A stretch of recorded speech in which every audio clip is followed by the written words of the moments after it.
We left last week, we read through the long form of Tradition 6. So tonight we will begin with Tradition 6. And in the short form, Tradition 6, it says an AA group ought never endorse, finance, or lend the AA name to any related facility or outside enterprise, lest problems of money, property, and prestige divert us from our primary purpose. Last week, we spent a lot of time talking about our primary purpose, which is what? To carry the message to the alcoholic who still suffers. It is a single purpose.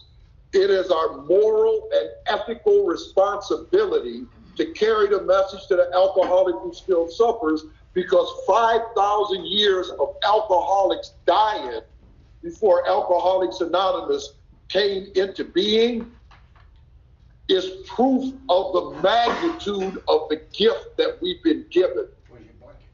I used the example last week, and it's an example that Wilson used.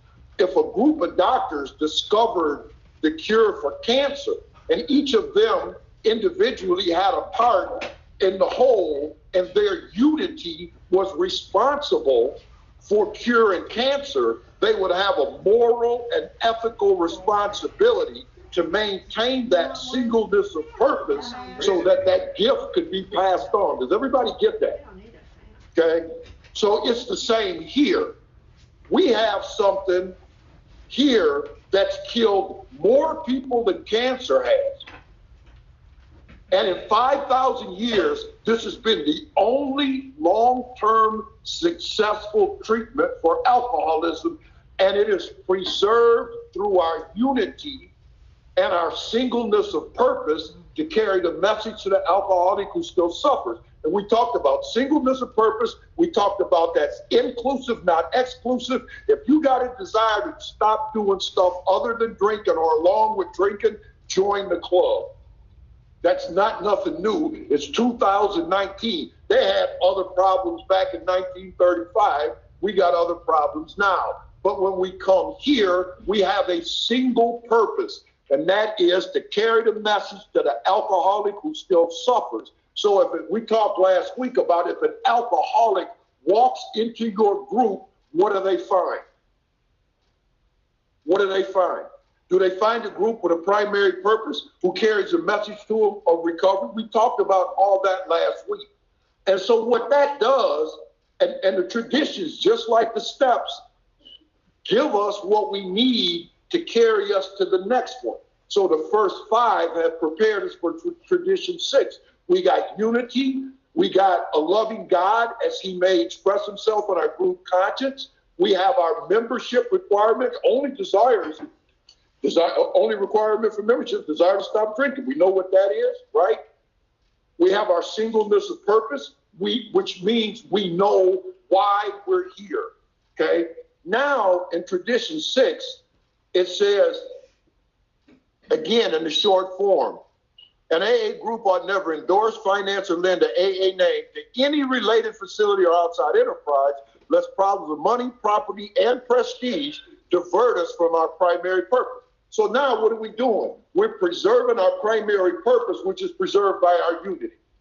So as we're preserving our primary purpose of carrying the message to the alcoholic who still suffers, what they just identified are things that will divert us away from our primary purpose. And nothing will divert us away from our primary purpose faster than money, property, and prestige.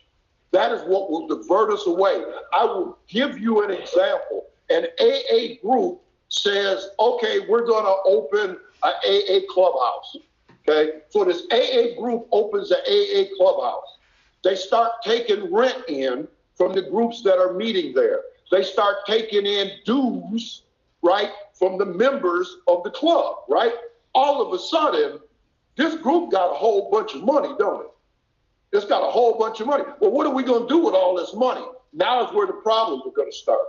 First, people are going to be arguing about what to do with the money, right? Then there's going to be other people who are going to want to say, well, what are you guys really about? Are you about making money? Or are you about helping people? What's your purpose? We don't align ourselves with anything outside of ourselves. That includes clubs, treatment facilities. Listen, there's a lot of stuff going on right now. And one of the reasons why so many problems are ensuing, and they are, is because we don't know these traditions. Amen. Okay? Our name cannot be allied with the name Alcoholics Anonymous is what I'm talking about. Cannot be allied with anything. If I go on a treatment center website and see references to Alcoholics Anonymous, we got a problem. We are not treatment, nor are we aligned with any treatment center. Now, I've had treatment centers approach me about having this meeting sent into treatment centers. And what I've told them is this: it's okay for an AA group to meet inside a treatment center. I will not allow this meeting to be transmitted solely to patients in a treatment center. I'm not a part of your treatment center. I'm not a part of your curriculum. I don't have anything to do with that. Now, if an AA group meets in your treatment center and they want to have the meeting in there, we can talk about that. But it's got to be a regular AA meeting, which means this: anybody's welcome. Anybody's welcome. It's not subject to the rules of the treatment facility. Does everybody understand what I'm saying? Okay, we cannot be allied with anything. There's some neat stuff going on today. It's called the recovery movement. Have you seen that? They march in the streets, they wear t-shirts. They have great purpose. They help eliminate stigma, educate the public, all of that. That is not Alcoholics Anonymous. We are not allied with the recovery movement, okay? We are not allied with sober coaches or people who are paid to do 12-step work. We don't do any of that, okay? That's what we do here for free and for fun. And see, there's a lot of new people getting caught up in this stuff, and I get on airplanes every weekend, so I get to interact with a lot of these people, and they simply do not know the difference. They're swooping up people who don't know, right? And so a lot of people are the lines are getting really blurred with a lot of stuff. And it is a threat to our unity, and it's a threat to our primary purpose. That is why this stuff is important. That's why we do this in this meeting. That was the only reason why I did it, or else we would be back in the steps. And so that we can all be on the same page and understand what this tradition here means. That we anything that diverts us from our primary purpose. There's some really crazy stuff happened in the beginning days of AA. When AA first started, they decided, hey, like, this is a miracle.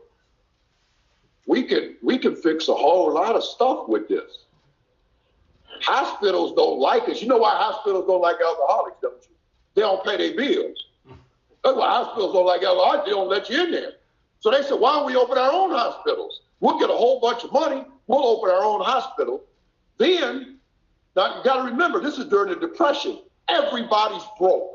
Everybody's broke. Dr. Bob's broke. Bill's broke. The first 100 broke. Ain't nobody got nothing.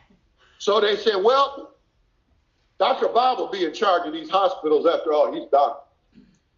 Then we're going to have a group of paid missionaries. Check this out. These paid missionaries will go out around the country. They'll help people get groups started, right? They'll kind of be advisors to new groups and new people, right? So these missionaries, now they're going to be paid. Yes, they will be paid a salary, right? Everybody going to get some money out of this deal, right? And then, oh, by the way, let's write a book.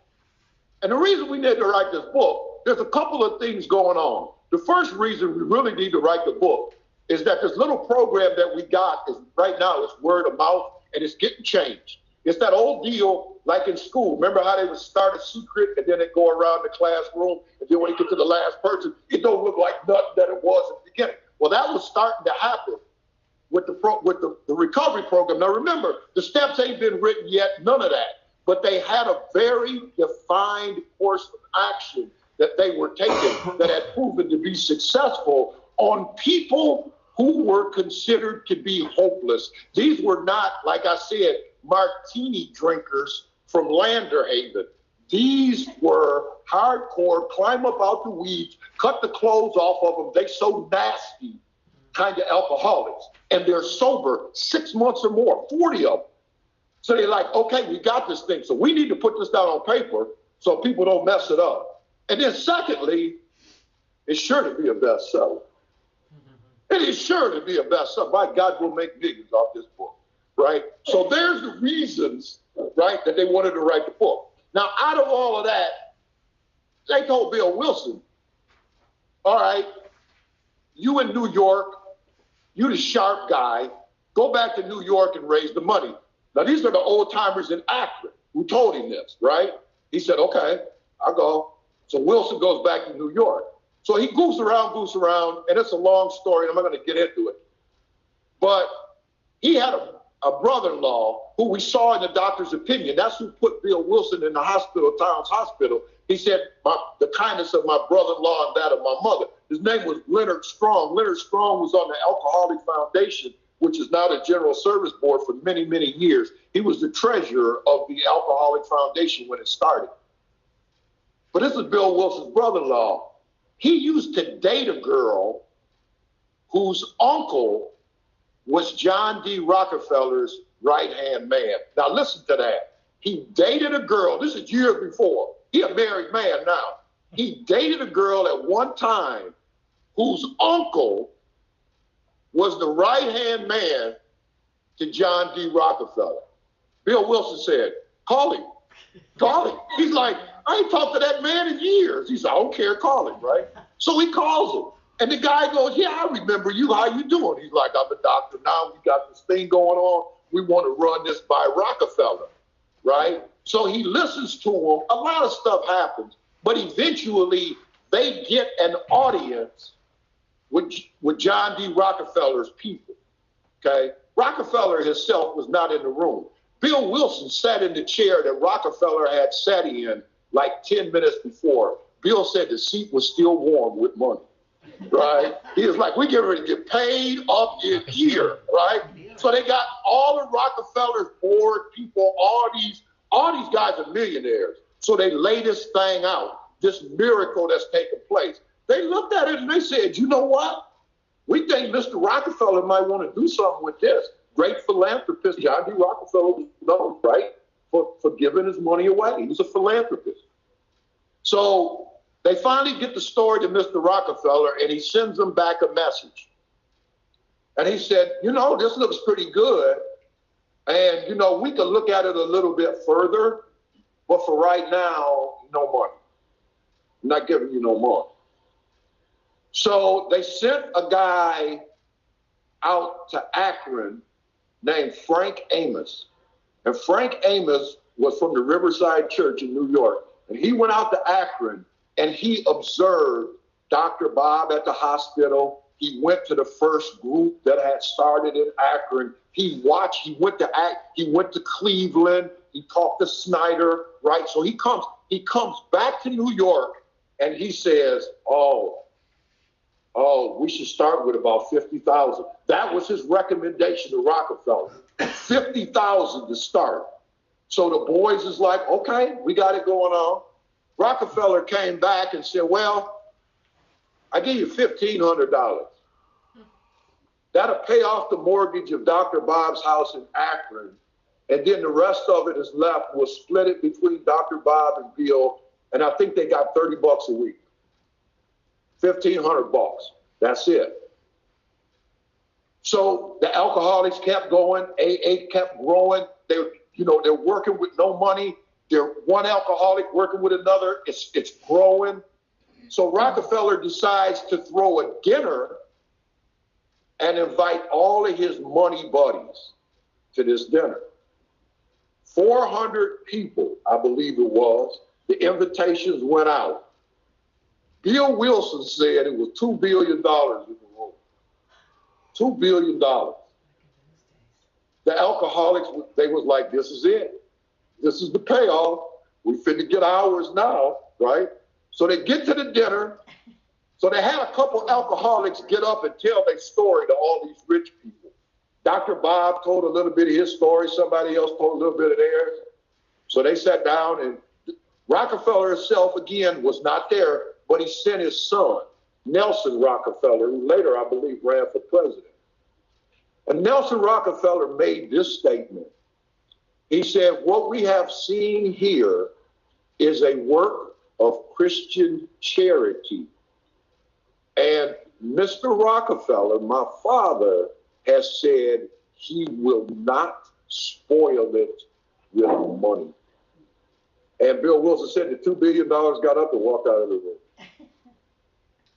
And that was it. Because Rockefeller knew that if he put money in this, their primary purpose would have been lost.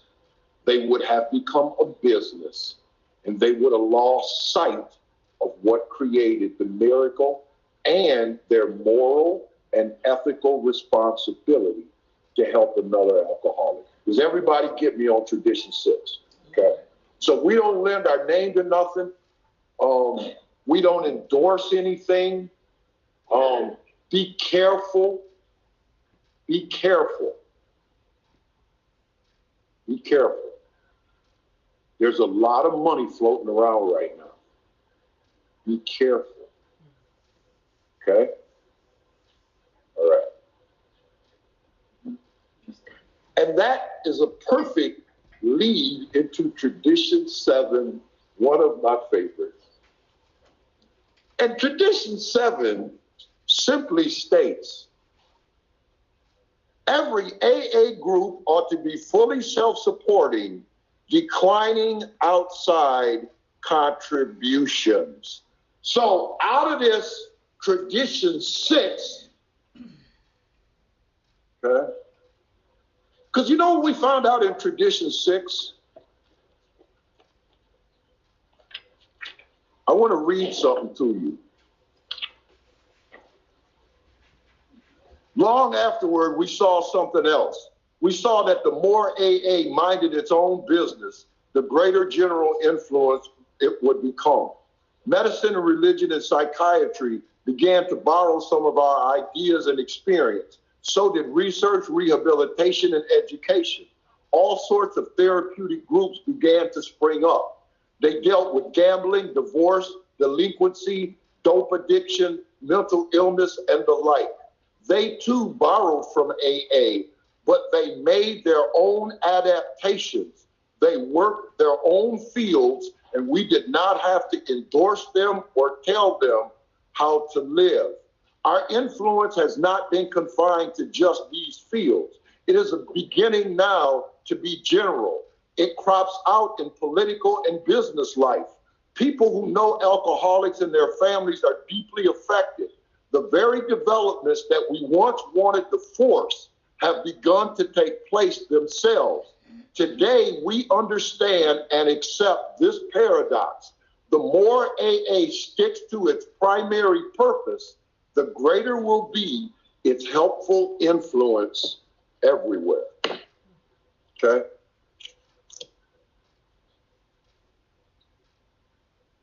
We'll talk more about affiliation as we go along, but now we're going to talk about tradition 7,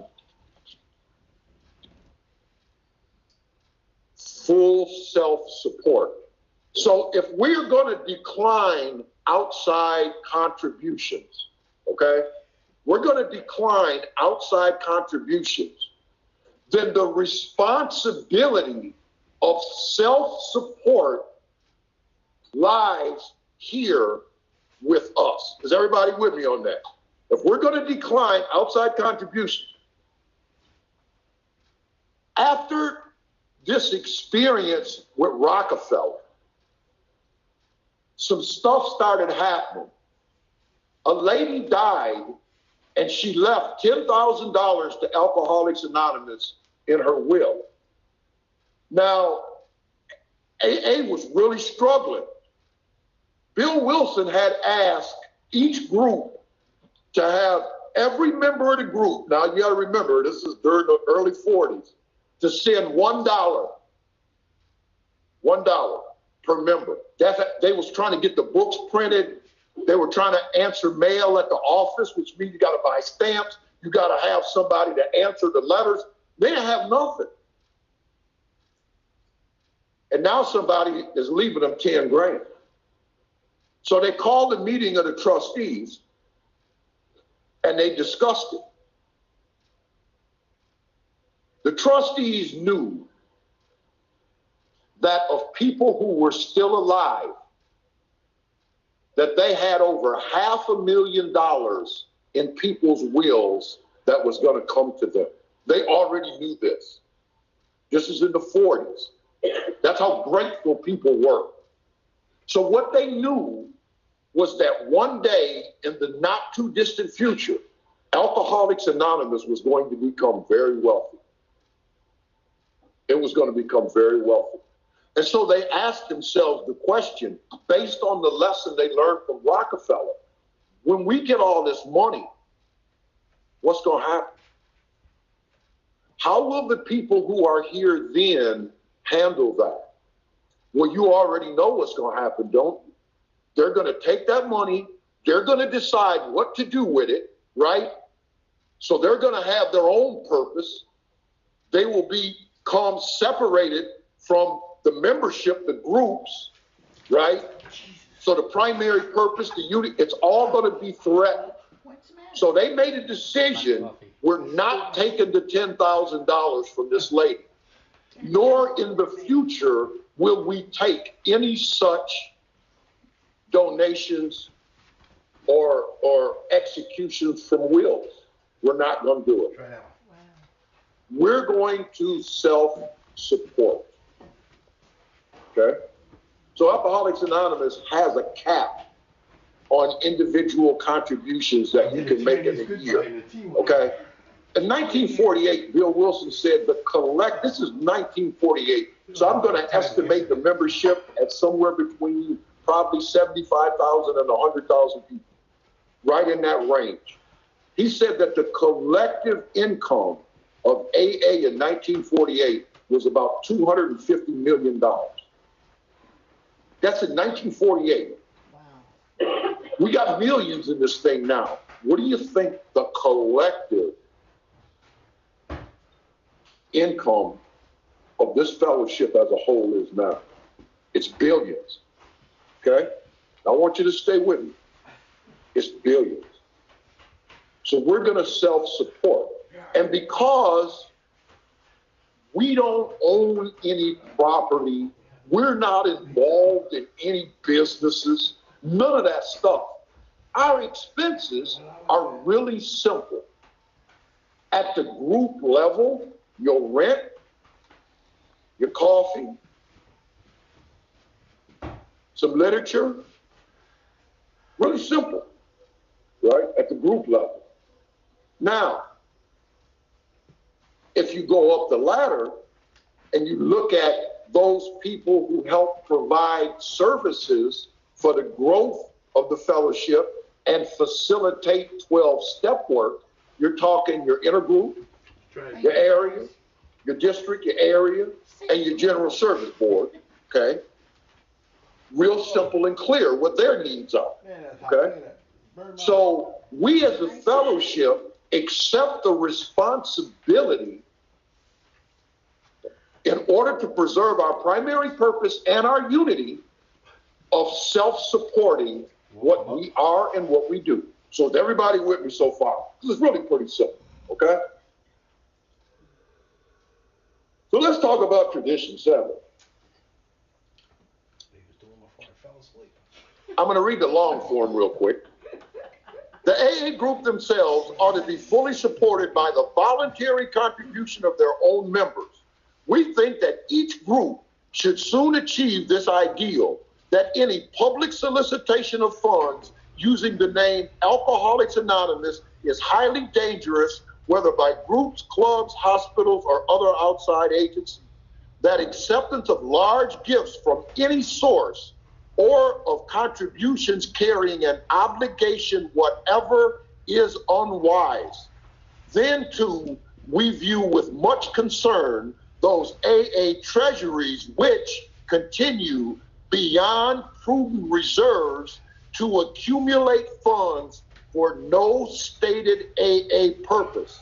Experience has often warned us that nothing can so surely destroy our spiritual heritage as feudal disputes over property, money, and authority. So not only do they warn us about taking money from outside, they also warn us about accumulating money beyond a prudent reserve with no AA purpose. In other words, stacking a bank account somewhere. This, if you've been sober any amount of time, you will know that this will lead to trouble. Because either that money gonna come up missing, or we're gonna start doing things outside our primary purpose. Is everybody with me? So in AA verbiage, Bill Wilson and Dr. Bob said, we will remain poor. And they didn't mean, when they said, what they mean by poor is that we not have money, but that we only have the money necessary to do the things and fund the things I just talked about. Your group, your inner group, your district, your area, your general service board. Okay? And that's it. No stacking money nowhere, no crazy stuff, no going into business with nobody. Real simple. So we accept it. Okay? Now, but tell a personal story about the seventh tradition. Not one that I'm proud of, but it's true. Many years ago, my first sponsor, Bill, came down here. He used to come to Sandusky on Friday nights to the Venice group. And he used to say, I'm coming to spot check you. That was what it was. He would never tell us in advance that he was coming. He come one week and he raised hell because they didn't have a coffee made. The coffee maker started coming 2 hours early after that and making the coffee because he said, if your sponsor shows up here, I will not be talking like that again. Where'd I get you? So he shows up one week, I'm sitting next to him, and the basket come by. And I threw $1 in. And he started to get red. It started to come up, and I'm watching it come up his face. And when I knew that it was that he was getting angry, I knew that he was getting angry because I've seen this face before. And he said to me, I want to talk to you after the meeting. So now I don't hear nothing the rest of the meeting because I know I'm in trouble. So after the meeting, he takes me over the corner and he said, that car you got sitting outside, he said, I would bet that car cost probably about $50,000. I said, that's about right. He says, I've been to your house. I know what that costs. He says, you know, you come to AA and you stand behind podiums and you tell people how grateful you are for what this has done for you, for what this has done for your family, for what this has done for your community, for what this has done for your life. And you roll up in here in a $50,000 car, you come in here, you drink 3 cups of coffee, I counted, he said, and the basket comes by, and your thanks to God and Alcoholics Anonymous is $1. He said, son, we were putting $1 in the basket in the 1950s.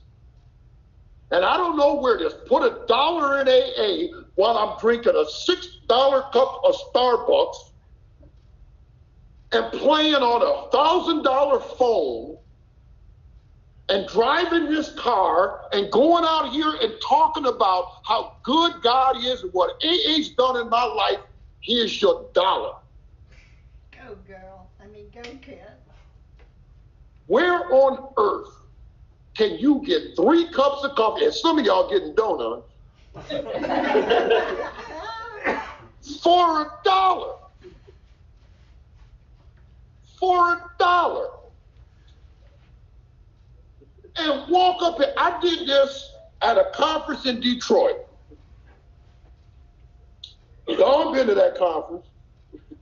They won't be having me back no time soon. I started throwing dollar bills from the pole. I did. And there's about almost 1,000 people. room and they went nuts. They went bonkers because they knew what I was saying. So true. We are making 19. Where did this dollar thing come from? If you're new, I get it. I'm not talking about that. Where did that mentality come from? If you go to Akron, to Group 1, the King School Group, first AA group on earth, they actually put a paper at each chair talking about the dollar and how it's no longer covering our expenses. There's a lot of groups that can't send money to New York because by the time they pay their rent, get their coffee and literature, they ain't got nothing left. Here's your dollar. Here's your dollar. I'm so grateful. It's your dollar. I love you. Let's talk about Alcoholics Anonymous as a whole. Self-supporting through our own contributions. AA, I'm talking about the fellowship. We self-support through our own contributions. That's a lie. We are not. Let me read to you from the 2018 General Service Conference financial report, the finances of Alcoholics Anonymous in the year 2017. Seventh tradition self-support, we took in $8,409,452. Yay for us. However, the cost of our service activities from your general service office was $10,222,650. We $2 million short. We $2 million short. With an earning capacity as a fellowship of billions. We $2 million short. So how do we pay this, you ask? I'll tell you. We up the price of the literature. I'm going to say this to everybody right now. Listen to me and listen to me clearly because I have this directly from the horse's mouth. The $25 big book is staring you right down the face. It's coming. It's coming. The $25 big book is coming. We are about to price our literature beyond the capability of the people it's designed to help because we won't throw nothing more than $1 in the basket. He's serious. While I'm playing with my iPhone 10. How grateful am I? Here's your dollar. We $2 million short. We subsidize it through mass sales of literature and big books to colleges, universities, the military, and by continually raising the prices on the literature. That's how we subsidize it. So are we self-supporting through our own contributions? Absolutely not. We are not. That's a lie. It is a lie. If everybody who puts $1 in the basket were to put $2, God forbid, we could give away big books. We would no longer have to charge for them. We'd give them away free. We would no longer have to charge for them. We run in the 2019 fellowship on 1950 contributions, and that is the truth. Some food for thought. How grateful am I? We talk about money and spirituality. Where do money and spirituality mix? Money and spirituality mix in the basket. That's the only place it's in the basket. That is where I show my active appreciation, not only for what it's done for me, but how about for the people yet to come? Do you know that our General Service Office translates this book into new languages every year? Because there's a lot of people in the world today who don't have AA yet. I know everybody thinks it's everywhere, but it's not. So we're continuing. You know how much it costs to translate this, put it into books, and to translate all our pamphlets into another language? How about those people? Come here. How about them? Or is it just, I got mine, hope you get yours? I'm very grateful that the people who came along before us in the 50s put that dollar in the basket, because back then, that dollar bought a lot. And when I got here, that third edition of the big book, because that's what was out when I got sober, was there for me and I could afford it.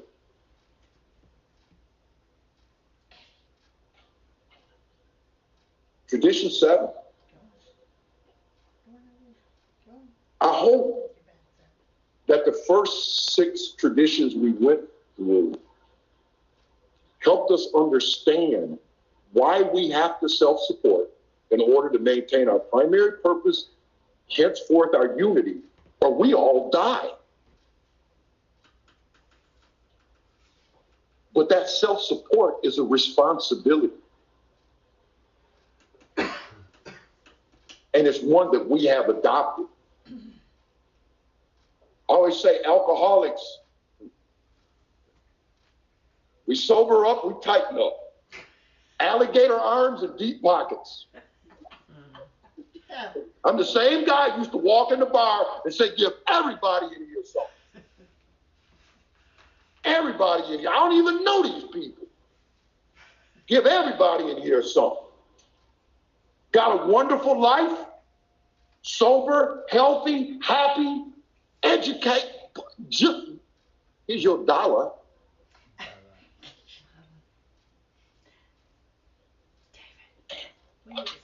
I guess we should go to tradition 8. With an A, H. Self-support, very important for us. I will say that we've closed the gap a little bit. Like 3 years ago, it was well over $3 million that we were short. Last year it was about 2, so it's getting better. But we all have a hand in that. Okay. Tradition 8, Alcoholics Anonymous should remain forever non-professional, but our service centers may employ special workers. That would be the short form. The long form, Alcoholics Anonymous should remain forever non-professional. We define professionalism as the occupation of counseling alcoholics for fees or hire. But we may employ alcoholics where they are going to perform those services for which we might not otherwise have to engage non-alcoholics. Such special services may be well recompensed, but our usual AA 12-step work is never to be paid for. Never to be paid for. Okay? So professionalism, okay, where we are concerned, when it says forever non-professional, that pertains directly to 12-step work, that we are not paid to carry the AA message to another person. This will cause some confusion in these days as we live in the age of the sober coach. What else they call them? Sober coaches and what? Whatever. If there's money involved in it, right? Let me share a personal story with you. There was a book that came out some years ago. It was called Recovery Management. And it became the Bible for that stuff. Okay? The 2 guys who wrote it were guys I knew. And I was working at Stella Maris then, and they were in Cleveland, and they dropped by Stella Maris because it was kind of a famous spot. And they came into my office to see me. I had read the book, Recovery Management, and I said, oh, We've turned 12-step work into a billable service, have we? We've turned 12-step work into a billable service because they saw the Medicare thing coming. So we've turned it into a billable service. Be careful. We do that stuff for free. We've been doing this since 1935.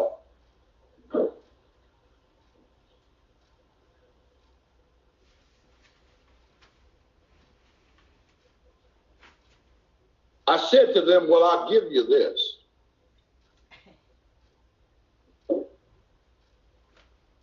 You're copying the only thing that works. I'll give you that. You're copying the only thing that works. All the rest of the things that I've seen tried, and I've seen a lot of things tried, they don't work. So these guys said, hey, let's take what does work, redefine it, relabel it, and create a billable service. Now, listen, I'm talking about this as how it pertains to professionalism in this tradition. As an AA member, I ain't got no opinion. Knock yourself out. I have no opinion. Knock yourself out. Over the years, I've been approached to do that kind of work with famous people, and I could have got really rich. Really rich.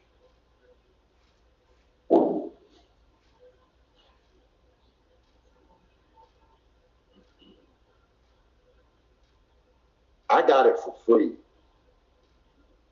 I give it for free. Everybody follow me? Got it for, it's a gift.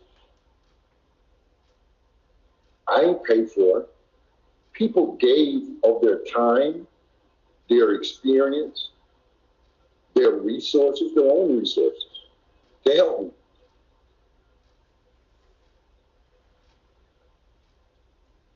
And I'm not going to take $150 a month to babysit some businessman or baseball player. I'm not going to do it. If he wants my help, I'd be more than happy to give it, but you can't pay me for it.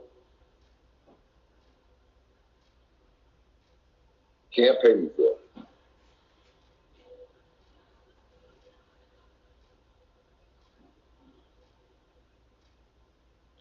So when it says non-professional, that's what it's referring to. We don't get paid for 12-step work. Now, our service centers may employ special workers. There's a little story I'm going to tell you real quick. It's an old Bill Wilson story. It's a true story. They had a 24th Street clubhouse in New York. And there was a guy, I think he was a firefighter. He had retired, and he lived by himself. And this 24th Street clubhouse, it was always a mess. They had drunks sleeping in there at night, right? It was kind of out of control, right? So they was like, we need a guy to stay here, keep the place clean, do a little odd jobs around here. We think Tom, he just retired, he would be a good guy, right? So they approached Tom. And they said, hey, Tom, you're a single man, you just retired, you're a boots to the ground member of AA. We got a proposition for you. How would you like to live here at the 24th Street clubhouse? He said, live here? They said, yeah. And while you live here, you could make sure the place stays clean. If guys they had a lot of guys coming in there drunk. If guys get out of line, you can put them out. You can take care of stuff here. So Tom said, y'all want a janitor. And they said, well, yeah. And so he said, how much does it pay? They said, how much does it pay? No, you would do this out of gratitude for your, he said, oh, no, I won't. He said, that ain't 12-step work. That's janitor. Does everybody follow me? Okay? So you know what they did? They gave him a salary. They paid him. He became the janitor of the 24th Street Club. What our special workers do is they do stuff that isn't 12-step work, but that helps us do 12-step work. What do? They take calls, they answer correspondence, they mail out literature. Does everybody follow me? Okay. They do secretarial work, they do IT work. Okay. If you go all the way up to general service, to your trusted servants up there, right? There's a myriad of things that we do, hospitals and institutions, just on and on, right? Cooperation with the professional community, okay? So these people are liaisons to help us carry the message, get the literature into these places, do all this stuff, okay? So that's what our special workers are. And in the beginning, Bill Wilson said they lowballed them, right? Like they gave them the least amount of money they would take, right? And what they realized is, does Alcoholics Anonymous deserve the best that we can give it? Do we deserve to have the best people that we can get? Yeah, why wouldn't we? This fellowship is full of brilliant people. When we get into the concepts, I will talk a little bit about it, but when there's an opening for a job at GSO, it's like trying to get a job on Wall Street. That's how high the level of qualifications you will see on those resumes. You will see attorneys, you will see people with multiple master's degrees. That's what we have in our general service office. And we pay those people at the same level that they would be paid in the private sector. Why shouldn't we? Why should they take less money just to serve us? That's ridiculous. So we pay them commensurate with what society would pay out there today. That's what they make. And I know people who've gone to Harvard or Yale who can't even get an interview. Their resume don't even get them an interview. Those are the kind of people that you got in New York, just so you know that. Wow. Just so you know that. And those are your trusted servants. They heard me. And they serve you. You do not serve them. And we will get into that when we get into concepts. They work for you. I'm looking forward to that. And if you say they're gone, they're gone. That's the beauty of AA. We'll talk about the inverted triangle later. So tradition 8, very simple. We are non-professional. We don't get paid for 12-step work. However, our service centers who facilitate all of the things necessary for us to carry the message, we do pay, right? From the janitor to the IT guy to everybody else that's needed to provide those services. And that's at your intergroup and all the way up the chain. Your central offices, that's all the way up the chain, right? And those are jobs that either you can't get volunteers to do them or volunteers ain't qualified to do them. Tradition 8. Tradition 9, short form.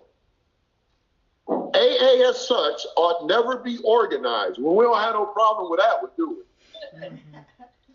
But we may create service boards or committees directly responsible to those they serve. That's the short form. Long form, tradition 9. Each AA group needs the least possible organization. Rotating leadership is the best. The small group may elect its secretary, the large group its rotating committee, and the groups of a large metropolitan area their central or intergroup committee, which often employs a full-time secretary. The trustees of the General Service Board are, in effect, our AA General Service Committee.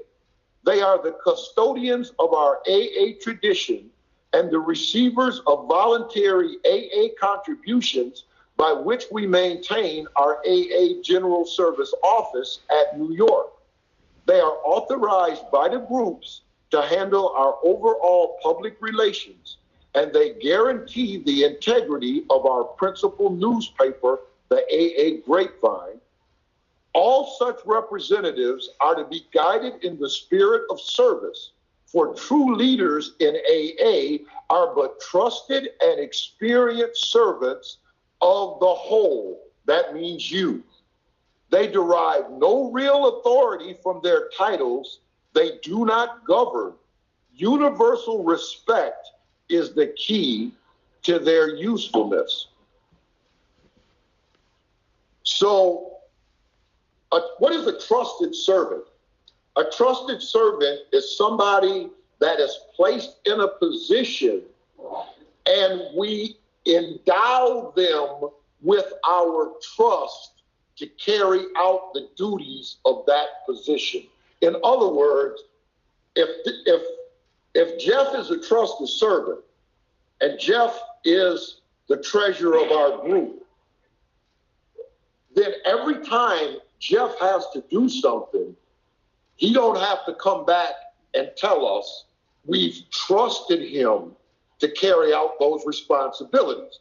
If he has to come report back to us every time he writes a check or makes any kind of move, right, we're going to hamstring him. He's not going to be effective because he's going to spend more time running back and forth to us when he could be doing stuff to help the group. Do you understand what I'm saying? Now, he'll give an accounting to us. He's accountable to us. So we're going to get a bank statement at the end of the month at the business meeting from Jeff, right? But Jeff is a trusted servant. We wouldn't have put him in that position if he was not capable of discharging the duties of that position, okay? So that's what a trusted servant is, okay? So our leaders are trusted servants, but they serve us. We are the ones who set the agenda.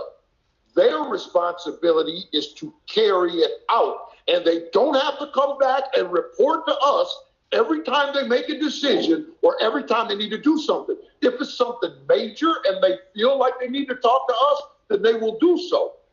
But we're not micromanaging trusted servants. We've entrusted them. We elected them, right? Because we trust them to go do what we ask them to do. That's why I've always said, and again, this is something we'll touch in the tradition. If your group has a GSR, take that seriously, because the GSR's function today is the function that Dr. Bob and Bill had when this fellowship started. That level of service representing the group, the wishes of the group, that was Dr. Bob and Bill. That's a GSR. So this thing about, well, Sally wasn't at the business meeting, so we elected her GSR, ha, ha, ha. That's not what we after here. That is a grave responsibility when you send somebody to district and then eventually send somebody to area. They represent you, right? And carrying out the agenda and the wishes of your group and seeing that that's brought forward at the district and the area level. Does everybody understand what I'm saying? Stuff's no joke. Okay, so when we say trusted servant, that's what a trusted servant means. We've entrusted them, okay, with the responsibility of carrying out our wishes, our agenda. at the fellowship. Okay? So we will, next week, finish up tradition 9. We'll get into that a little more. And then we will do 10, 11, and 12. So we will conclude the traditions next week. We will probably then spend 2 weeks on the concepts. So